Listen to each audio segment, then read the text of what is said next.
Ben, moi, j'ai fait de la musique traditionnelle balinaise, man. C'est. Check bien ça. Je vais te montrer de quoi. Nice. OK, ça. Tu vois ça? Oui, oui. Et ça, c'est un instrument balinais, OK? OK. Je te montre vite, vite.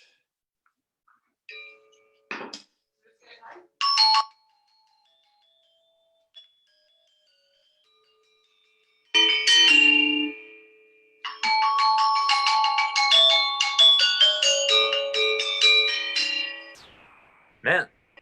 Ça, c'est un gangsta. Ça fait partie du style de musique de l'île de Bali en Indonésie. Ça s'appelle du gamelan. Du gamelan balinais. Ça, je l'ai fait faire. Je suis allé à Bali avec Morena en 2012 pour parfaire mon éducation musicale dans ce style de musique-là. C'est comme un xylophone avec des lames en bronze qui sont tenues par de la corde. Ouais. Puis dans lequel, en dessous de chaque lame, il y a un tuyau de PVC. À l'époque, c'était du bambou qui fait une résonance naturelle. Fait que c'est ça. Le caisse, c'est une caisse de résonance naturelle. Ouais. C'est tout sculpté à la main. Ouais. Chaque instrument est différent l'un de l'autre. C'est toutes des cases de bande dessinée, disons, de la grande histoire indienne, qui est le Ramayana. Fait que chaque instrument représente une histoire. Wow. Fait que, à l'Université de Montréal, je suis allé prendre des cours de musique du monde. Ouais. C'est un cours qui se donnait par José Evangelista, qui est un grand compositeur espagnol, puis ça s'appelait Panorama des musiques du monde. Fait que c'est l'histoire de la musique dans le monde, puis donc des trois grands bastions, l'Afrique, la Chine et l'Inde. Tu commences avec ça.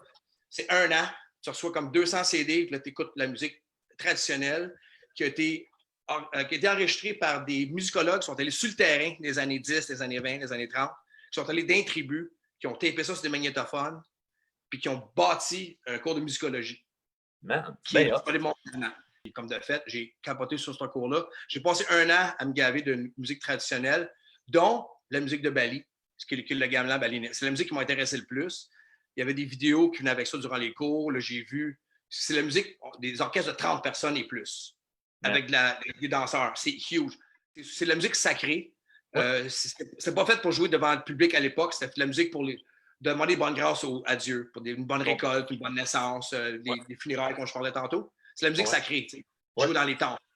Leur religion, excuse-moi, je suis un peu inculte, mais leur religion, les gens de Bali, est-ce qu'ils ont tous la même religion?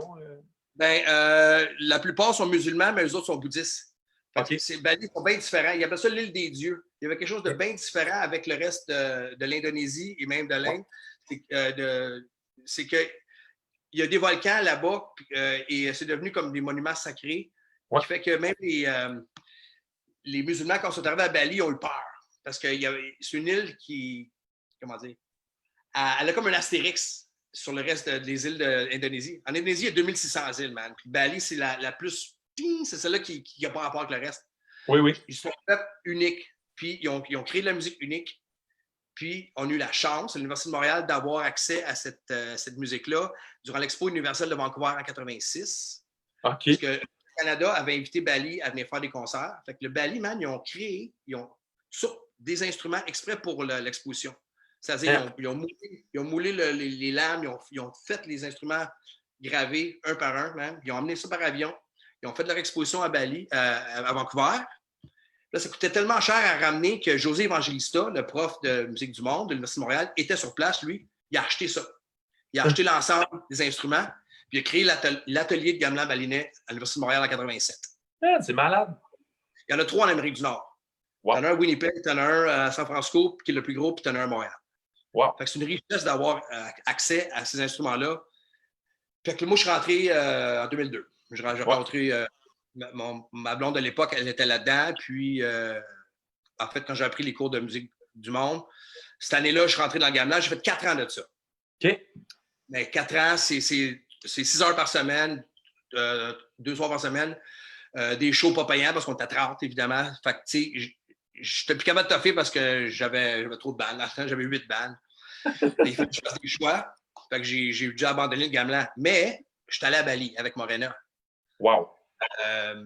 Puis, tu sais, j'avais gardé assez d'argent pour aller pour me rendre à l'autre bout du monde. Mais une fois que tu es là-bas, ça coûte à peu près rien. C'est des pays où une pièce et demie pour un repas de roi.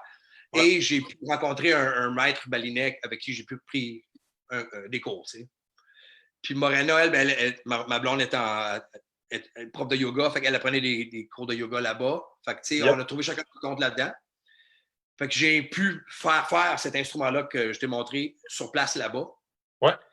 Qui est arrivé par bateau 7 semaines plus tard. Hein? Il fallait qu'il fasse le tour, tu sais. Ouais. Il est arrêté à Sumatra, à Java, parce qu'il était arrivé à Vancouver, puis après ça de Vancouver à Montréal. Écoute, moi, j'étais revenu depuis longtemps. Puis quand il est arrivé, j'étais rendu en Europe avec Grimmskunk. Puis là, il fallait que Morena et son père aient cherché la boîte. Puis là, j'ai fucké parce que j'avais mis des cigarettes Marlboro dans la boîte que je n'avais pas déclarées. Là, ça a été un assez gros problème pour les douanes, mes petits paquets de smoke. Tu sais, je suis un fumeur occasionnel, là, on s'en dit. Puis, tu sais, ça a failli pas passer. Finalement, Morena et mon beau-père, ils ont délai pour moi. Puis, l'instrument est arrivé intact chez nous. Nice. Puis, j'ai ça chez nous depuis ce temps-là.